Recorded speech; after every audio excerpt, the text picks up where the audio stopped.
Hello everyone, আসসালামু আলাইকুম। আমরা আছি এখন জোহর বারোর লাডাং কেক্যাং স্টেটে। সো মালয়েশিয়াতে এসছি ভ্রমণের জন্য। সো মালয়েশিয়াতে আসলেই মালয়েশিয়া শব্দটি বলার সাথে সাথে যে জিনিসটা আমাদের মাথায় পড়ে সেটি হলো পাম বাগান বা পাম অয়েল। সো আজকে আমরা এসছি পাম বাগান দেখানোর জন্য, যে অসাধারণ পাম বাগান মালয়েশিয়া। এবং আমরা যে স্টেটে এসছি এটা পুরোটাই পাম বাগান আর কি, যে আমরা এসছি গতকালকে। সো আজকে এসছি এই পাম বাগান আপনাদেরকে এক্সপ্লোর করা দেখার জন্য। সো আমাদের ভিডিওটি দেখতে থাকুন। যে আমরা দুইটা বাইক নিয়েছি, এই বাইক দিয়েই আজকে আমরা পুরো পাম বাগানটায় এক্সপ্লোর করব। ওকে,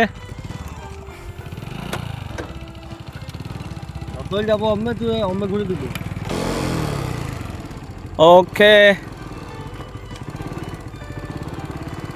যে আজকে এই বাইকে করে আপনাদেরকে পুরা পাম বাগান আজকে এক্সপ্লোর করব। যে মালয়েশিয়ার যে পাম বাগান আমরা নাম শুনেছি, যে আমি কখনো দেখিনি বাস্তবে। তো আজকে এই পাম বাগান এক্সপ্লোর করব। সো ইনশাআল্লাহ দেখতে থাকুন, অনেক অ্যাডভান্টেজ ভিডিও আপনাদেরকে দেখাবো। ওকে।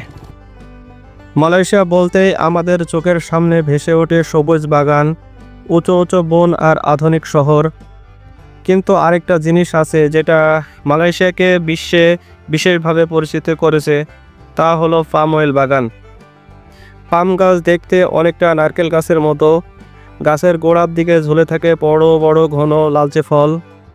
এই ফল থেকেই তৈরি হয় পাম অয়েল, যেটা রান্না থেকে শুরু করে সাবান, চকলেট, এমনকি কসমেটিক পর্যন্ত সবখানে ব্যবহার হয়। পাম বাগানগুলো সাধারণত এক একটা গ্রাম থেকে শুরু করে কিলোমিটারের পর কিলোমিটার জুড়ে ছড়িয়ে থাকে। সারি সারি গাছ, মাঝে সরু রাস্তা, আর শ্রমিকরা দিনভর ফল কেটে ট্রাকে বোঝাই করছে। এই দৃশ্য মালয়েশিয়ার গ্রামীণ জীবনে এক পরিচিত ছবি। মালয়েশিয়ার অর্থনীতিতেও এর অবদান বিশাল। দেশের অন্যতম প্রধান রপ্তানি পণ্য হলো পাম অয়েল। হাজার হাজার পরিবার এই শিল্পের সঙ্গে জড়িত। তবে এর সাথে পরিবেশ নিয়ে অনেক বিতর্ক আছে, কারণ পাম বাগান বানাতে অনেক বন কেটে ফেলা হয়েছে। তবুও মালয়েশিয়ার পরিচয়ের সঙ্গে পাম বাগান গভীরভাবে জড়িয়ে আছে। আর আপনি যদি ভ্রমণ করে থাকেন, তবে রাস্তার দুই পাশে যতদূর চোখ যায় খালি দেখবেন পাম বাগান আর পাম বাগান।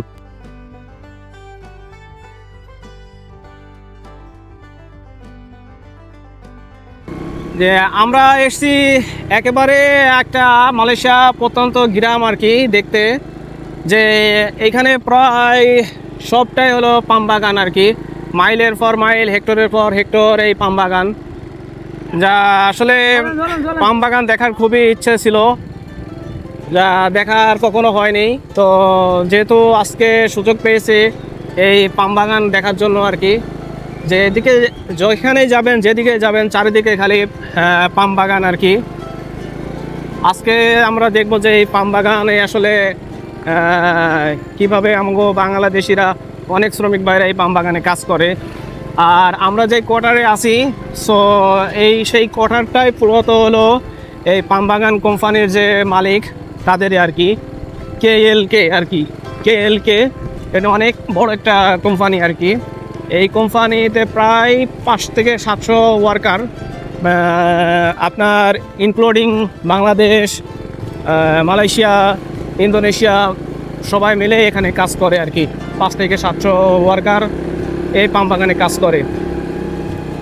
সো আমরা এই পাম বাগানে আজকে পুরা দিনটাই আর কি আমরা পাম বাগানে ঘুরবো, দেখব যে পাম বাগানের, যে এতদিন যে শুনছি যে মালয়েশিয়ার পাম বাগান আছে, বাট কখনো দেখা হয়নি। তো আজকে যখন এসছি এই পাম বাগানগুলো ঘুরে দেখব।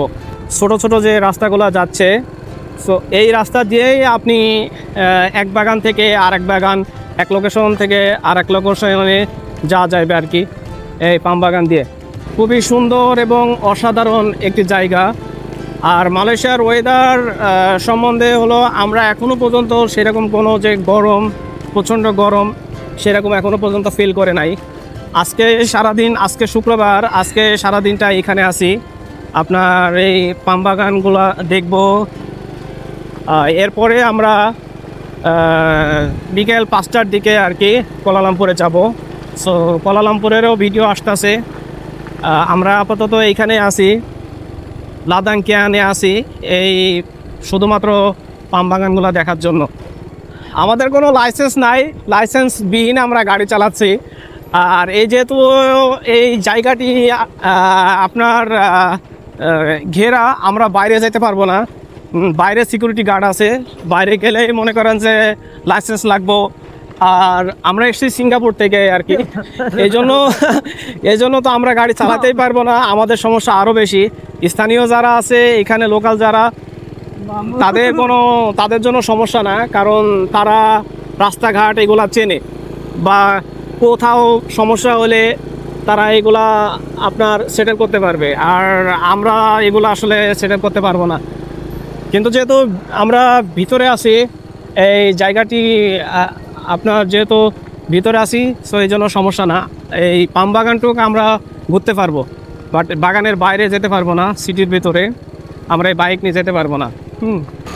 যে রাস্তাগুলো খুবই ডিফিকাল্ট রাস্তা, আপনার আস্তে আস্তে আমরা পাহাড়ের দিকে উঠতেছি।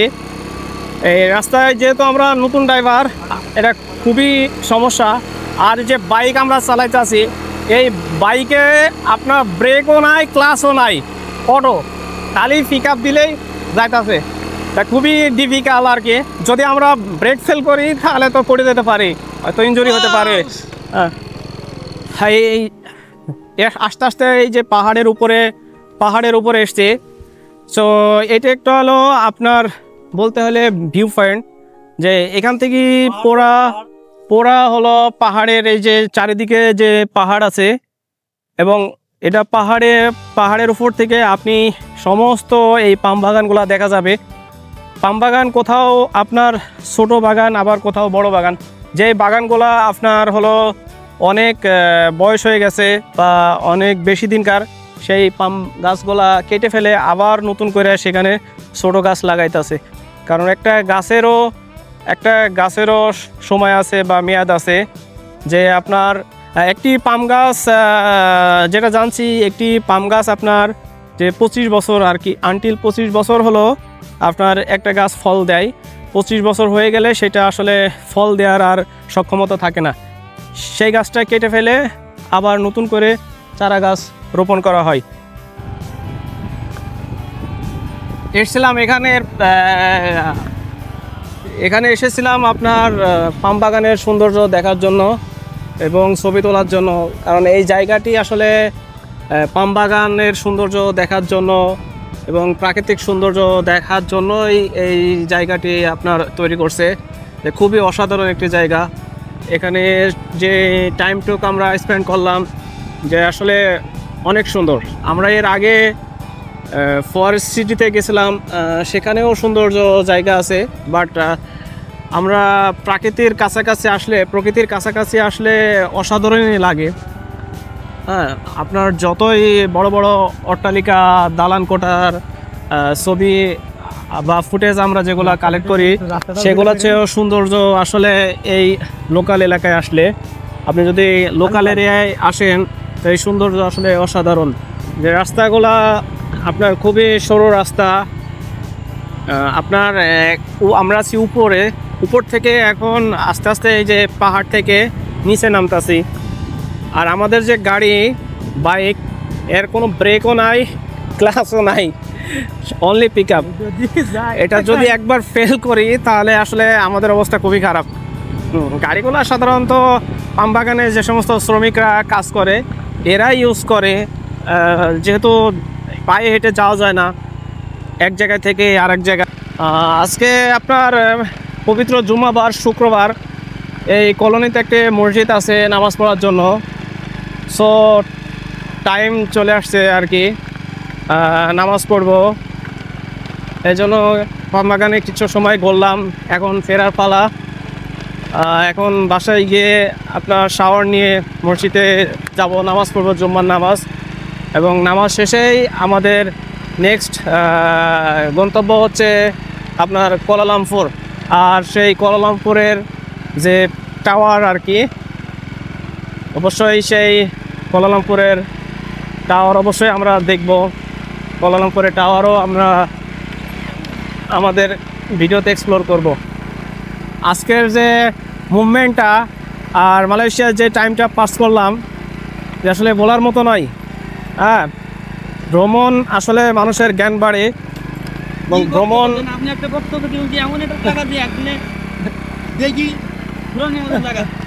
ভ্রমণের আসলে যত আপনি ভ্রমণ করবেন তত আপনার অভিজ্ঞতা বাড়বে, আর আপনি প্রাকৃতিক সৌন্দর্যগুলো দেখতে পারবেন।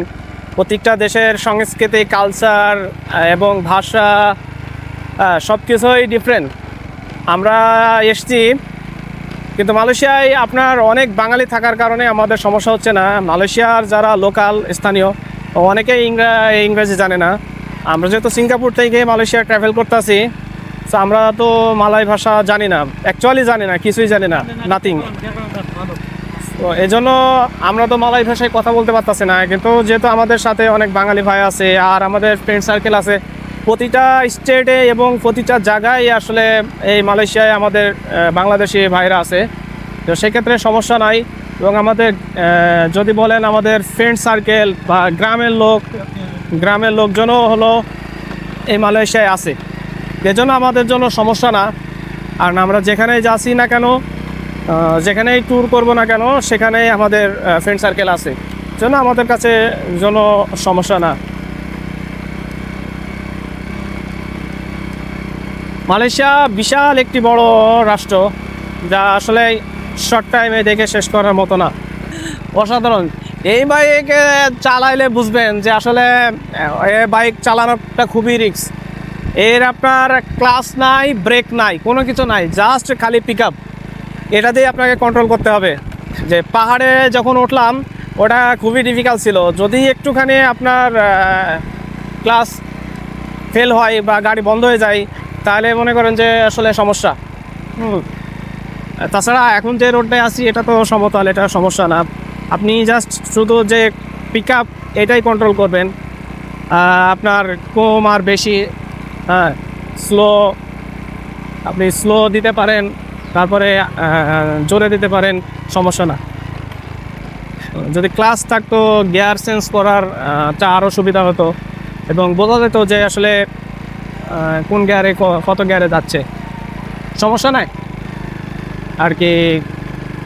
কয়েক মিনিট চালাইলে আপনার হয়ে যাবে আর কি, এক্সপার্ট হয়ে যাবেন।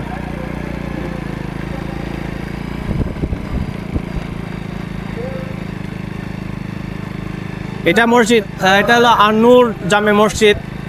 এই কলোনিতে সাথে আছে এই মসজিদটি।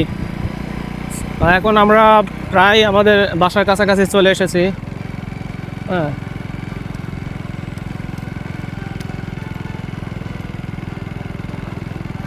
যেহেতু আজ শুক্রবার, পবিত্র জুম্মাবার, নামাজ অবশ্যই মিস করা যাবে না।